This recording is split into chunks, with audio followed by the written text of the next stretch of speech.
এটা হচ্ছে Peking star হাঁস। দেখুন, এই পিকিং স্টার হাঁস চেনার উপায়। পিকিং স্টার হাঁস কীভাবে চিনবেন? কিছু কিছু সাধু ব্যবসায়ী বেইজিং হাঁসকে পিকিং স্টার হাঁস বলে চালিয়ে দিচ্ছে। এটা হচ্ছে পিকিং স্টার হাঁস। পিকিং স্টার হাঁসের পা হবে গোলাপি,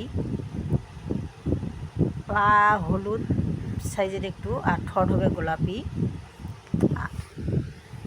এই হাঁসের গলা হবে একটু লম্বা বেইজিং হাঁসের চেয়ে। পিকিং স্টার হাঁস 1 মাসে